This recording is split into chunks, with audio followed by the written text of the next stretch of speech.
Hello hello. ठीक।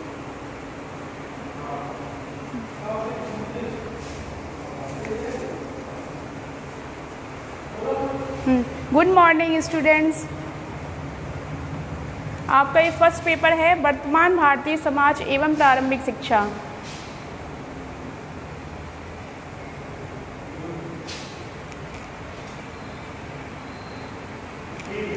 ये आपका फर्स्ट पेपर है वर्तमान भारतीय समाज एवं प्रारंभिक शिक्षा। मैंने आपको फ्राइडे को पढ़ाया था, स्टडी कराई थी, लेकिन सैटरडे को आपके लॉकडाउन की वजह से क्लास नहीं चली। मैंने कमेंट बॉक्स पे कमेंट देखे थे, एक दो स्टूडेंट्स का ये कहना था कि मैडम स्वामी विवेकानंद ने जो थॉट्स दिया है अकॉर्डिंग टू एजुकेशन वो दोबारा रिपीट कर दीजिए। चलो लेट्स स्टार्ट। आज हम फिर उसको दोबारा रिपीट कर देते हैं कि एजुकेशन से रिलेटेड स्वामी विवेकानंद जी ने क्या थॉट्स दिया है, उन्होंने क्या कहा था, उनकी क्या सोच थी। ठीक, let's start. According to Swami Vivekananda,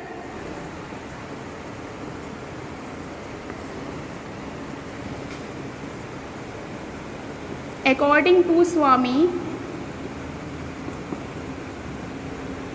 Vivekananda, Swami Vivekananda ji का ये कहना था कि शिक्षा से उनका अभिप्राय, किनका अभिप्राय? स्वामी विवेकानंद। शिक्षा से मेरा अभिप्राय उस शिक्षा से है जो बालक के चरित्र का निर्माण करे, उसका बौद्धिक विकास करे या ज्ञानात्मक पक्ष का विकास करे और उनको एक कुशल नागरिक बनाए। अब इसमें आपको कुछ इस तरीके से भी लिखना है। हमने आपको जो एक्सप्लेन किया है, मेरा तरीका अलग है एक्सप्लेन करने का। जो उन्होंने पर्टिकुलर जो उन्होंने बताया है उनका ये था कि शिक्षा इस प्रकार की हो जो मानव की संपूर्णता का प्रकटीकरण ही शिक्षा है। ठीक, मानव की संपूर्णता का प्रकटीकरण ही शिक्षा है। संपूर्णता का मतलब हुआ सर्वांगीण विकास बालक का, या हम ये भी कह सकते हैं। अब आप लोग पूछेंगे कि मैडम सर्वांगीण विकास है क्या? All round development, all round development.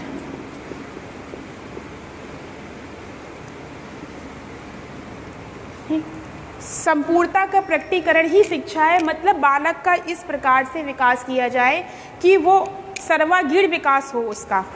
अब हम आपको आज ये वर्ड जो है पर्टिकुलर जो ऑल राउंड सर्वांगीण विकास है उसको हम एक्सप्लेन कर दे रहे हैं, क्योंकि ये सिलेबस में आपके ये वर्ड बार बार रिपीट होगा। ठीक, अब आप लोग समझिए जरा कि ये है क्या। ऑल राउंड सर्वांगीण विकास का मतलब होता है कि बालक जब विद्यालय या कॉलेज में जो शिक्षा ग्रहण करता है उससे बालक का सर्वांगीण विकास नहीं होता, वो एक ज्ञानात्मक पक्ष है। जैसे कि अकॉर्डिंग टू सिलेबस हमने आपको पढ़ाया, ठीक, आप उसमें महारत हो गए, तो इससे ऐसा नहीं है कि आपका उससे ऑलराउंड डेवलपमेंट हो गया, आपका मतलब शारीरिक विकास भी हो गया, मानसिक विकास भी हो गया, आध्यात्मिक विकास भी हो गया, सामाजिक विकास भी हो गया, ऐसा नहीं है। ठीक, अगर आप मतलब हर एक स्टूडेंट्स जब स्कूल या कॉलेज में, विद्यालय या कॉलेज में शिक्षा ग्रहण करता है तो सिर्फ उसका एक ज्ञानात्मक पक्ष ही सुदृढ़ होता है, मजबूत होता है, सारे पक्ष नहीं। लेकिन जब बालक को विद्यालय में ही को करिकुलर एक्टिविटी, जो आप लोगों ने सुनी होंगी कि सीबीएसई स्कूल्स में, ठीक है, छोटे छोटे जो प्राइमरी के बच्चे रहते हैं, ठीक, या 8th और 10th स्टैंडर्ड तक भी को करिकुलर एक्टिविटी जो चलती हैं, जिसको हम लोग पाठ्य सहगामी क्रियाएं भी कहते हैं। जब बालक ये पाठ्य सहगामी क्रियाओं की गतिविधियों में यह भाग लेता है तब उसका बालक का ऑल राउंड डेवलपमेंट मतलब सर्वांगीण विकास बालक का होता है। अब सुनिए, पाठ्य सहगामी क्रियाएं हैं क्या? पाठ्य सहगामी क्रियाओं का मतलब हुआ जैसे कई प्रकार की स्कूलों में कई प्रकार के स्पोर्ट्स चलते हैं, कई प्रकार के खेल चलते हैं, बालक उसमें पार्टिसिपेट करता है। ठीक, और भी कई जैसे कि सेमिनार होते हैं, ठीक, और भी कई कहते हैं कि गोष्ठियाँ हो रही हैं या फिर रिटन के कई एग्ज़ाम हो रहे हैं। तो इससे क्या है, ये जो को करिकुलर एक्टिविटी होती है इससे बालक में कुशल नेतृत्व का गुण आता है। बालक निखर करके एक तरीके से धारा प्रवाह बोलने का गुण आता है, उसमें हिचक खत्म होती है और इसके अलावा उसमें एक पारस्परिक सहभागिता का गुण भी आता है। मतलब पारस्परिक सहभागिता का मीन्स हुआ कि उसमें एक तरीके से सबको लेके चलना, कुशल नेतृत्व का गुण आता है और उसके अंदर हेजिटेशन भी खत्म होता है। तो इस तरीके से बालक में सर्वांगीण विकास होता है। तो हम आपसे ये नहीं कहने का मेरा मतलब ये है कि स्वामी विवेकानंद के अनुसार ये था कि मानव की संपूर्णता का प्रकटीकरण ही या बालक की संपूर्णता का प्रकटीकरण ही शिक्षा है। लुक एट दिस, मानव की संपूर्णता का प्रकटीकरण ही शिक्षा है।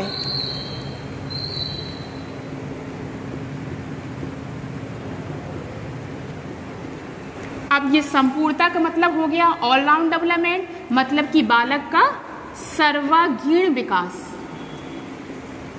और सर्वांगीण विकास का मतलब हमने आपको बताया कि बालक का शारीरिक, मानसिक, सामाजिक और भावनात्मक पक्ष का विकास। ठीक, अब स्कूल में जो स्पोर्ट्स चलते हैं, पाठ्य सहगामी क्रियाओं में जब स्टूडेंट्स पार्टिसिपेट करते हैं तो कईयों प्रकार के व्यायाम होते हैं, खेल होते हैं, तो उससे बालक का क्या फिजिकल डेवलपमेंट होता है। ठीक, इसके बाद में हमने आपको बताया सामाजिक और भावनात्मक पक्ष का विकास। सामाजिक और भावनात्मक पक्ष का विकास भी, जो भावनात्मक पक्ष हो गया है इमोशनली, जिसको हम लोग एक तरीके से फैक्टर भी कहते हैं, इसका जो है ये हम आपको पढ़ा नहीं सकते। ये भी वो पाठ्य सहगामी क्रियाओं के द्वारा ही सीखता है। जब वह को करिकुलर एक्टिविटी के द्वारा जब वह पारस्परिक सहभागिता करना सीखता है, आपस में एक दूसरे को हेल्प करना सीखता है, तब इस गुण का विकास होता है। तो इस प्रकार से बालक का सर्वांगीण विकास होता है अकॉर्डिंग टू स्वामी विवेकानंद, कि मानव की संपूर्णता का प्रकटीकरण ही शिक्षा है। ठीक, ये हो गया था आपका स्वामी विवेकानंद के अनुसार। हमने कमेंट बॉक्स में देखा था कि काफ़ी स्टूडेंट्स को इसमें प्रॉब्लम थी, तो हमने आज ही एक्सप्लेन कर दिया। ठीक, अब हम आगे सिलेबस को ले जाते हैं कि शिक्षा का संकुचित अर्थ क्या है। हमने आपको फ्राइडे को बता दिया था, इंट्रोडक्शन दे दिया था एजुकेशन से रिलेटेड। ठीक है, कॉन्सेप्ट हमने स्टार्ट किया था और डेफिनेशंस दी थी हमने कि एजुकेशन क्या है।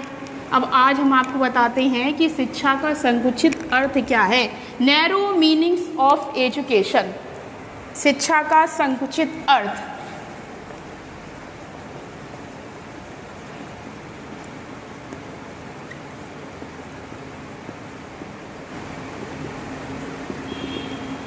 नैरो मीनिंग ऑफ एजुकेशन,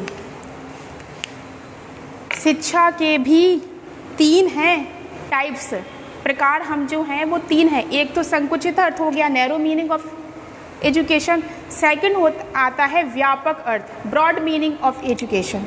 और फिर थर्ड आता है रियल मीनिंग ऑफ एजुकेशन, शिक्षा का वास्तविक अर्थ। चलो लेट्स स्टार्ट, हम स्टार्ट करें शिक्षा का संकुचित अर्थ क्या है। संकुचित अर्थ से मतलब है शिक्षा का अभिप्राय से कि बालक जो विद्यालय में शिक्षा ग्रहण करता है वह शिक्षा जो है वह कहलाती है कि शिक्षा का ये हुआ संकुचित अर्थ, कि शिक्षा वह है जो बालक विद्यालय या कॉलेज में प्राप्त करता है। ठीक, इसमें वह एक निश्चित पद्धतियों के द्वारा, ठीक, कुशल शिक्षक के द्वारा, निश्चित पाठ्य सहगामी क्रियाओं के द्वारा, एक निश्चित अवधि में और निश्चित पाठ्यक्रम के अनुसार शिक्षा प्राप्त करता है, तो वह शिक्षा कहलाती है बालक की औपचारिक शिक्षा, या फिर ये होता है शिक्षा का संकुचित अर्थ। शिक्षा के संकुचित अर्थ का मतलब ये हुआ कि वह शिक्षा जो बालक विद्यालय में प्राप्त करता है और एक निश्चित अवधि में, निश्चित पाठ्यक्रम, निश्चित शिक्षण विधि के द्वारा और एक निश्चित काल अवधि में वयस्क वर्गों द्वारा जब शिक्षा प्राप्त करता है, वह शिक्षा औपचारिक शिक्षा कहलाती है। ये है शिक्षा का संकुचित अर्थ। अब इसी में कई एजुकेशनिस्ट ने इसमें भी एक्सप्लेन किया है कि शिक्षा का संकुचित अर्थ उनके अकॉर्डिंग हम आपको बताते हैं। प्रोफेसर जेम्स ड्रेवर के अनुसार, प्रोफेसर जेम्स ड्रेवर के according to professor James Drever, शिक्षा एक प्रक्रिया है शिक्षा एक प्रक्रिया है, education is a process that जिसमें या जिसके द्वारा बालक के ज्ञान, चरित्र तथा व्यवहार को एक सांचे में ढाला जाता है। वह शिक्षा जो है वह संकुचित शिक्षा कहलाती है। शिक्षा इनके अनुसार, अकॉर्डिंग टू जेम्स ड्रेवर के अनुसार, कि शिक्षा एक प्रक्रिया है, education is a process that जिसमें तथा जिसके द्वारा बालक के ज्ञान, चरित्र एवं व्यवहार को एक सांचे में ढाला जाता है। ठीक, ये हो गया प्रोफेसर जेम्स ड्रेवर के अनुसार। हमने आपको फ्राइडे को भी एक चीज़ एक्सप्लेन करी थी, अगर आप लोग उस चीज़ को दोबारा ध्यान से दें, कि जब भी आप किसी एजुकेशनिस्ट की कोटेशन लिखेंगे तो ऑल ऑफ फर्स्ट आप क्या करेंगे, लेट्स स्टार्ट बिगनिंग। जब आप कोटेशन कोई बिगनिंग करेंगे, स्टार्टिंग करेंगे, सबसे पहले आपके इन्वर्टेड कॉमा बिगनिंग, और उसके बाद में जब डेफिनेशन पूरी कंप्लीट हो जाएगी तो उसके बाद इन्वर्टेड कॉमा क्लोजिंग। इस चीज़ का आपको बहुत ज़्यादा पर्टिकुलर ध्यान रखना है। और नंबर पहली चीज़ ये कि जब आप डेफिनेशंस लिखेंगे, कोटेशन देंगे, जब अकॉर्डिंग टू XYZ जो भी एजुकेशनिस्ट होंगे, ठीक है, तो आप एक चीज़ का ध्यान रखना कि आपको जो मैं एक्सप्लेन कर रही हूँ वो तो मैं आपको अकॉर्डिंग टू सिलेबस और आपको इजी करने के लिए बता रही हूँ, ठीक है, लेकिन आप जो लिखेंगे वो इनके ही थॉट्स के अनुसार लिखेंगे, जो उन्होंने पर्टिकुलर बताया है उसके अकॉर्डिंग ही आपको लिखना है। इसमें आप कुछ भी चेंजमेंट नहीं कर सकते। जैसे कि मैंने आपको भी बताया कि शिक्षा वह प्रक्रिया है, एजुकेशन इज दैट जिसमें तथा जिसके द्वारा बालक के ज्ञान, व्यवहार और चरित्र को एक सांचे में ढाला जाता है। इसको आपको पर्टिकुलर याद करना है, ठीक है। अब चलिए, अब हम आगे बढ़ते हैं।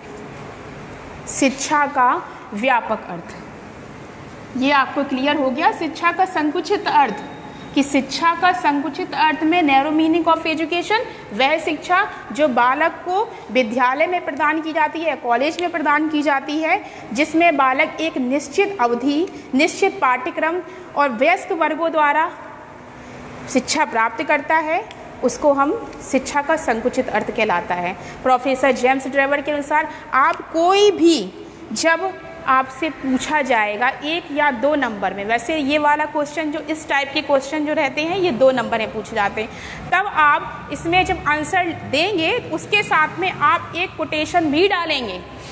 अगर आप कोटेशन डालेंगे तो मार्क्स बढ़िया मिलेंगे आपको। एक कोटेशन का मतलब ये हुआ अकॉर्डिंग टू किसी भी एजुकेशनिस्ट की जो आपको, जिन्होंने उस पर्टिकुलर डेफिनेशन से रिलेटेड आपको बताया होगा, डेफिनेशंस दी होगी, उसमें आपको एक कोटेशन डालेंगे तो आपको बढ़िया मार्क्स मिलेंगे। ठीक, अब बढ़ते हैं हम आगे।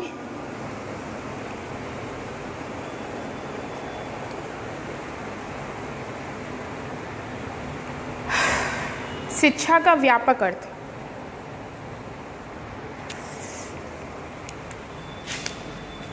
शिक्षा का व्यापक अर्थ,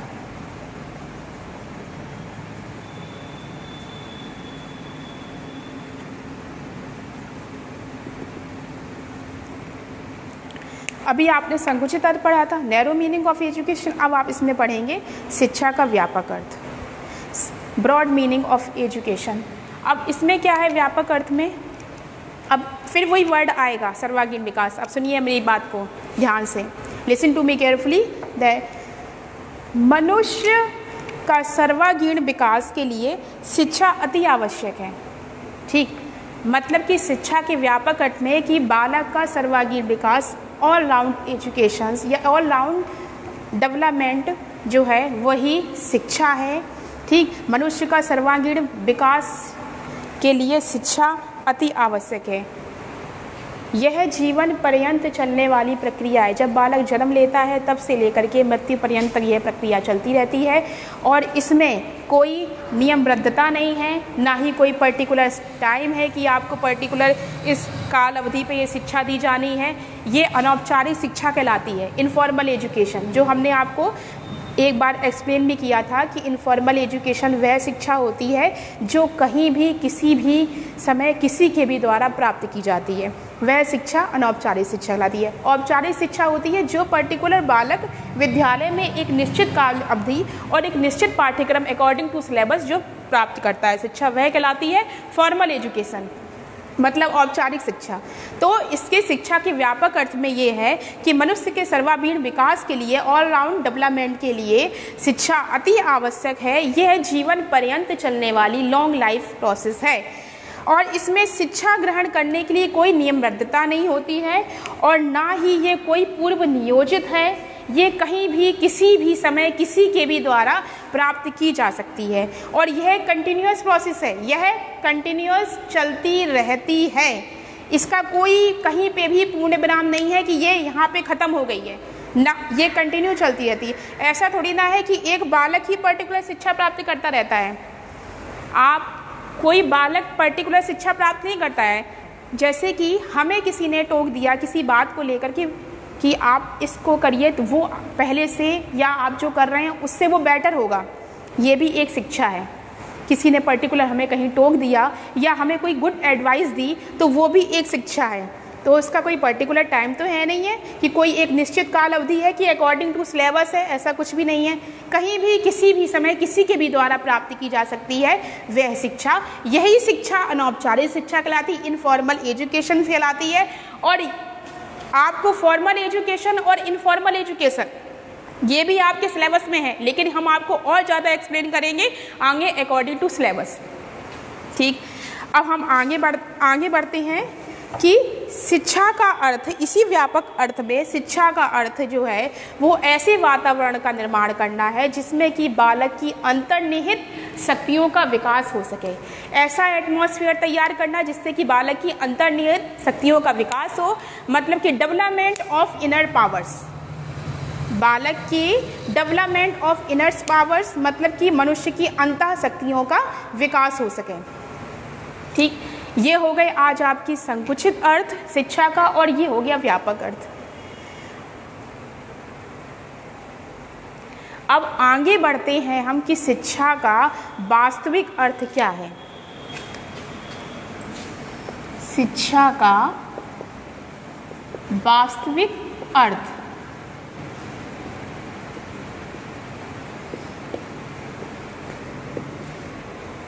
शिक्षा के वास्तविक अर्थ में है कि शिक्षा से तात्पर्य उस प्रक्रिया से है जिसमें वैज्ञानिक पद्धति, साइंटिफिक मेथड के आधार पर या उसका अनुसरण करके व्यक्ति का सर्वांगीण विकास किया जाता है।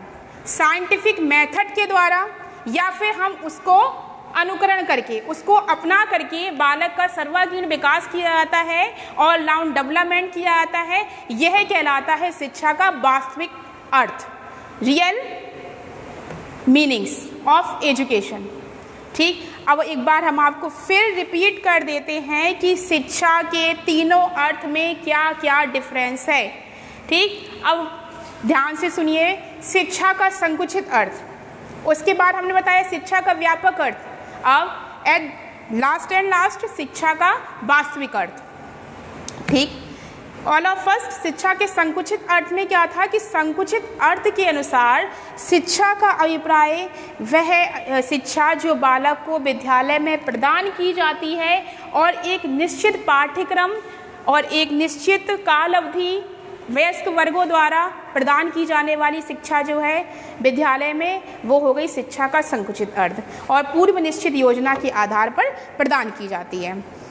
अब इसी में प्रोफेसर जेम्स ड्रेवर ने अपनी कोटेशन भी दी थी कि शिक्षा एक प्रक्रिया है जिसमें तथा जिसके द्वारा एजुकेशन इज दैट प्रोसेस बालक के ज्ञान, चरित्र तथा व्यवहार को एक सांचे में ढाला जाता है। ठीक, ये हो गया आपका संकुचित अर्थ। इसके बाद में आगे हम बढ़ते हैं कि शिक्षा का व्यापक अर्थ, ब्रॉड मीनिंग ऑफ एजुकेशन। मनुष्य के सर्वांगीण विकास के लिए, ऑल राउंड डेवलपमेंट के लिए शिक्षा अत्यंत महत्वपूर्ण है। क्यों भाई? बालक को जब एजुकेशन, हर एक बालक के अंदर कुछ ना कुछ नेचुरल टैलेंट होता है। ये बात आप लोग सब मानते हैं कि हर बालक के अंदर कुछ ना कुछ नेचुरल टैलेंट होता है। एक व्यक्ति दूसरे व्यक्ति में बहुत कम होगा कि सेम एक जैसी सिमिलरिटीज़ हो, कुछ ना कुछ डिफ्रेंटिएशन ज़रूर होता है, ठीक।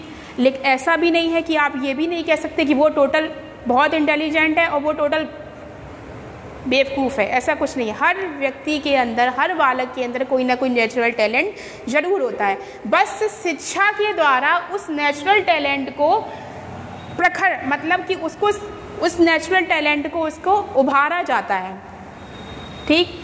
अब अगर हम उस नेचुरल टैलेंट को फोकस करें, उसी पर हम मुख्य फोकस करके रखते हैं, तभी हमको उसमें सफलता प्राप्त हो पाती है। जैसे कि कई स्टूडेंट्स का कहना होता है कि हमें लाइफ में ये बनना है, इंजीनियर बनना है, डॉक्टर बनना है। अगर हमें ये चीज़ बनना है, ठीक है, कोई अगर हमारा मेन उद्देश्य है लाइफ में, और ऐसा नहीं है कि किसी की लाइफ का कोई उद्देश्य ना हो, पर्टिकुलर हर किसी की लाइफ का कोई ना कोई उद्देश्य होता है, ठीक है।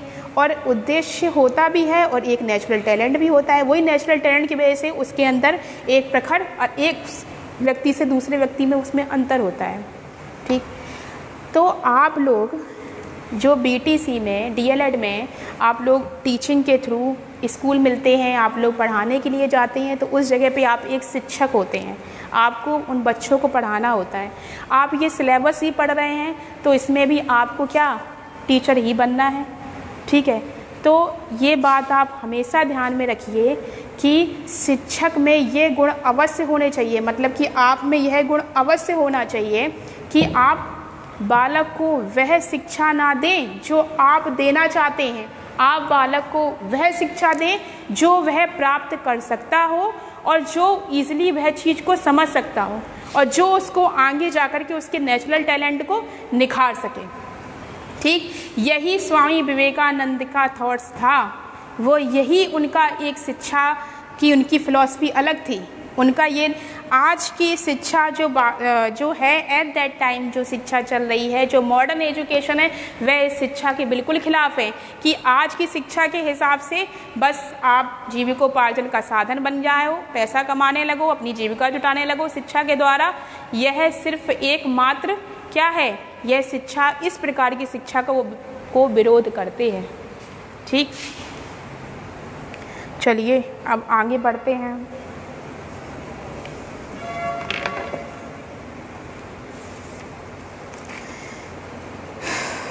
आपके आगे सिलेबस में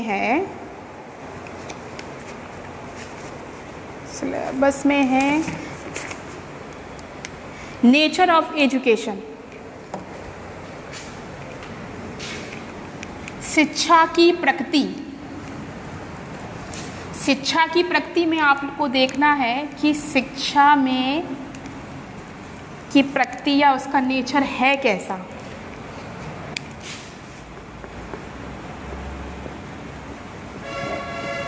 नेचर ऑफ एजुकेशन टॉपिक को बार बार रिपीट करने के बावजूद भी अगर आपको कोई चीज़ एक्सप्लेन नहीं हो रही है तो कमेंट बॉक्स में कमेंट डालिए, उसको हम पढ़ेंगे, फिर नेक्स्ट डे आपको वो हम क्लियर कर देंगे।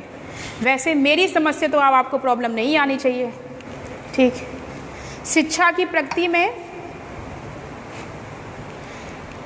कई पॉइंट हैं इसमें, these are following point in this topics. शिक्षा की प्रगति में इस टॉपिक्स में कई पॉइंट्स हैं। सबसे पहला हम आपको एक्सप्लेन करते हैं कि शिक्षा एक सोउद्देश्य और सचेतन प्रक्रिया है। सोउद्देश्य का मतलब हुआ परपोजिव, मतलब कि शिक्षा प्राप्त करने का एक उद्देश्य ही होता है, तभी बालक शिक्षा को प्राप्त करता है, ठीक। शिक्षा निश्चित उद्देश्य, निश्चित पाठ्यक्रम और शिक्षण विधि द्वारा सोच समझकर प्रदान और प्राप्त की जाती है, जिसमें व्यक्ति और समाज दोनों का हित छिपा रहता है। यही है शिक्षा का सोउद्देश्य व सचेतन प्रक्रिया है। फर्स्ट पॉइंट्स है, आप लोग इसमें हम आपको PDF डालेंगे तो आप उसमें नोट कर लेंगे ना कि these are following points in this topics. इसमें शिक्षा की प्रगति में निम्नलिखित बिंदुओं का वर्णन किया गया है। ठीक है, और ऑल ऑफ फर्स्ट पहले आप देखिए कि शिक्षा एक शोद्देश्य एवं सचेतन प्रक्रिया है। सचेतन प्रक्रिया है मतलब education is a purposive and conscious process. Conscious process कि शिक्षा एक शोद्देश्य मतलब उद्देश्य से भरी हुई और एक कॉन्शियस प्रोसेस मतलब एक सचेतन प्रक्रिया है जो निश्चित उद्देश्य, पाठ्यक्रम और शिक्षण विधि द्वारा सोच समझकर प्रदान और प्राप्त की जाती है, जिससे समाज और बालक का हित होता है। इसके बाद में सेकंड आपका इसमें आता है कि शिक्षा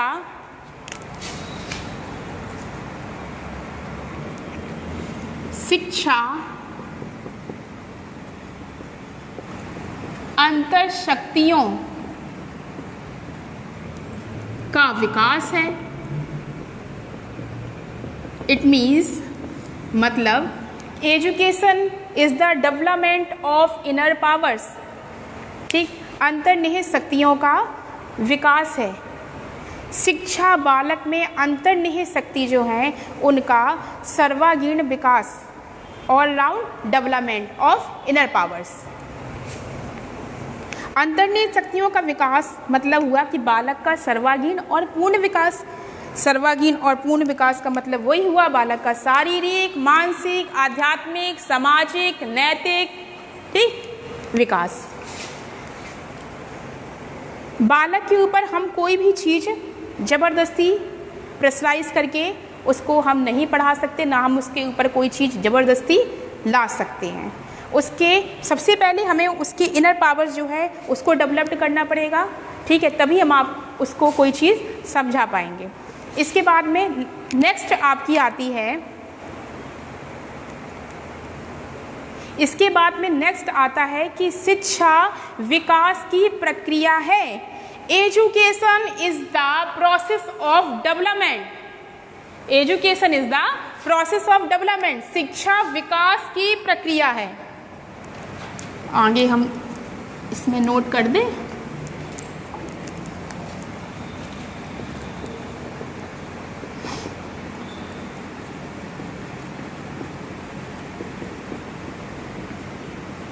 शिक्षा विकास की प्रक्रिया है। Education is the process of development.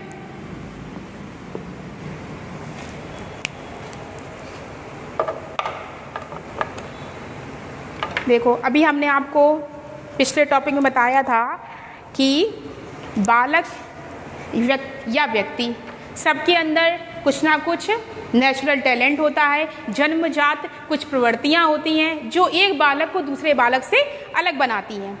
ठीक, इस शिक्षा के द्वारा ही उन शक्तियों का या इनर पावर्स का या उन नेचुरल टैलेंट का विकास किया जाता है और समाज में रहते हुए उसे अनेक नए नए अनुभव प्राप्त होते हैं। जब वो 10 लोगों के बीच में रहेगा, 10 लोगों के बीच में रहने मतलब क्या है कि वो सोशल है।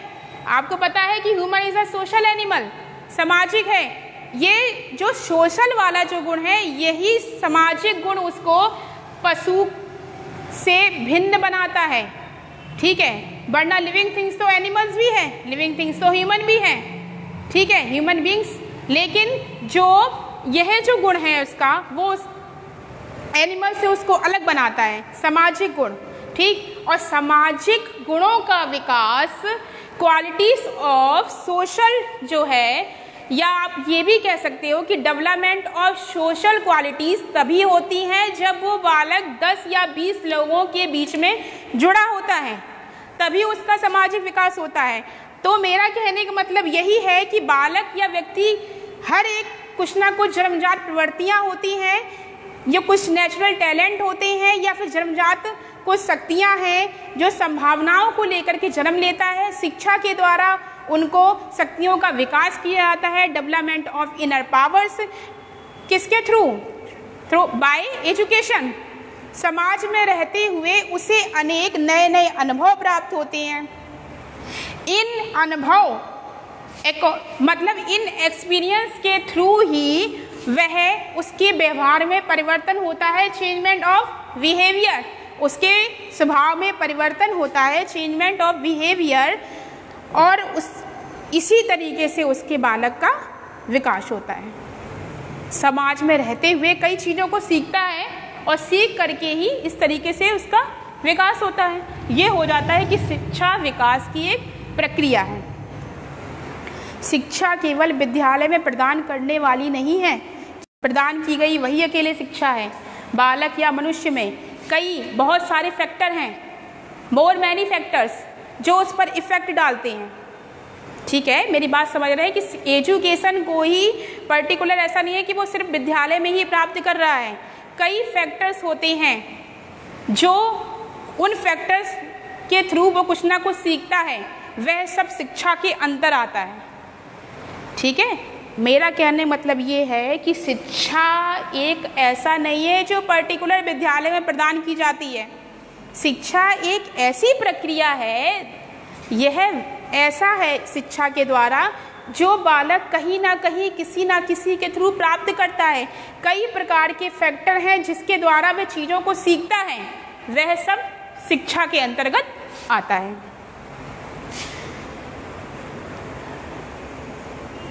अब आगे हम बढ़ते हैं, इस चीज़ को ज़रा थोड़ा ध्यान रखना कि शिक्षा एक द्विमुखीय प्रक्रिया है।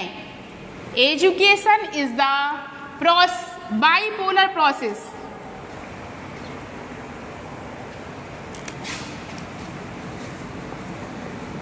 शिक्षा एक द्विध्रुवीय प्रक्रिया है। अब आप लोग ये नहीं पूछेंगे कि द्विध्रुवीय बाइपोलर है क्या। बाइपोलर का मतलब क्या हुआ?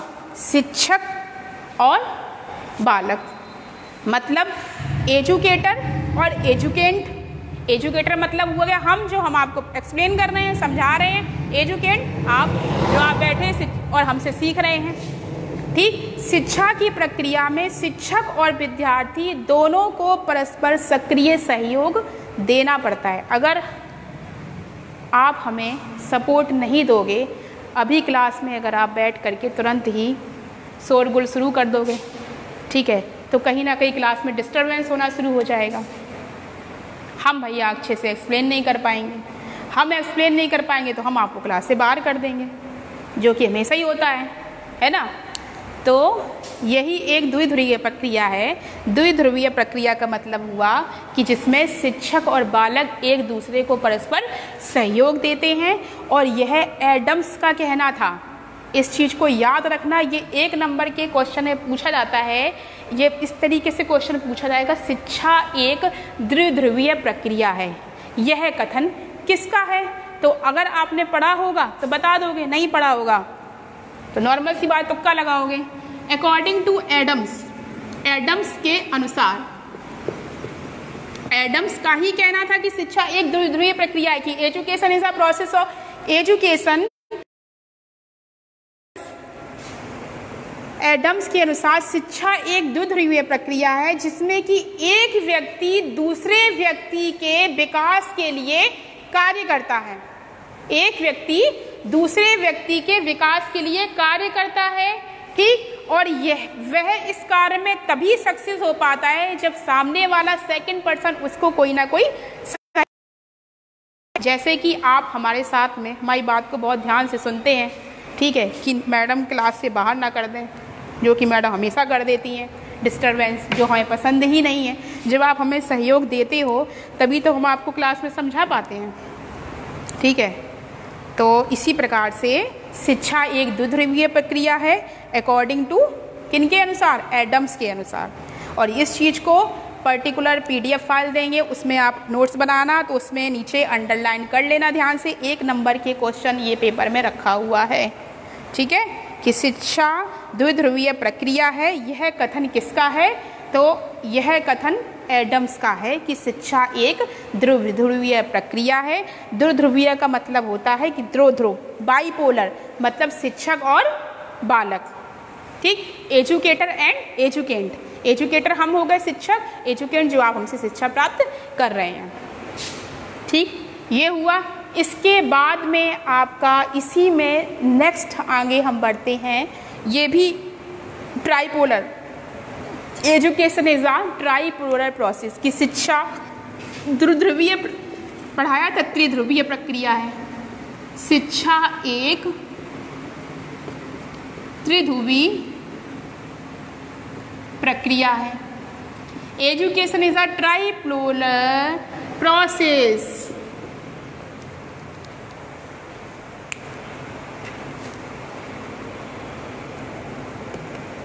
यह जॉन ड्यूवी का कहना था। किसका? जॉन ड्यूवी का कहना, जॉन ड्यूवी। ये एडम्स के अकॉर्डिंग था कि शिक्षा एक द्विध्रुवीय प्रक्रिया है, और ये है जॉन ड्यूवी के अनुसार कि शिक्षा एक त्रिध्रुवीय प्रक्रिया है, कि education is a tripolar process, ठीक। अब आप त्रिध्रुवीय में है क्या? अभी हमने आपको दो ध्रुवीय बताया था, ठीक। अब त्रिध्रुवीय में, दो ध्रुवीय में क्या था? एजुकेटर एंड एजुकेंट, बालक और शिक्षक और बालक। प्राथमिकता इसमें सबसे पहले किसको दी जाएगी? शिक्षक को, ठीक। अब इसमें ट्राइपोलर प्रोसेस में चलता है कि शिक्षा एक त्रिध्रुवीय प्रोसेस है, ठीक है। एजुकेशन का ट्राइपोलर प्रोसेस, उसमें क्या है? शिक्षा में शिक्षक हो गया, ठीक। इसके बाद में सेकंड बालक, स्टूडेंट्स, और थर्ड आता है पाठ्यक्रम, सिलेबस, ठीक है। ये दो तो आपने पढ़ी लिए हुए थे कि एजुकेटर और एजुकेंट। थर्ड इसमें हमने ऐड की, मतलब इन्होंने ऐड किया है जॉन ड्यूवी के अनुसार कि तीसरा ध्रुवीय जो है वो हो गया इसमें सिलेबस, पाठ्यक्रम, ठीक। तो शिक्षा एक त्रिध्रुवीय प्रक्रिया है। ये निश्चित अवधि और विद्यालय जीवन में समाप्त हो जाती है। शिक्षा के 3 अंग हैं, शिक्षक, बालक और पाठ्यक्रम, ठीक।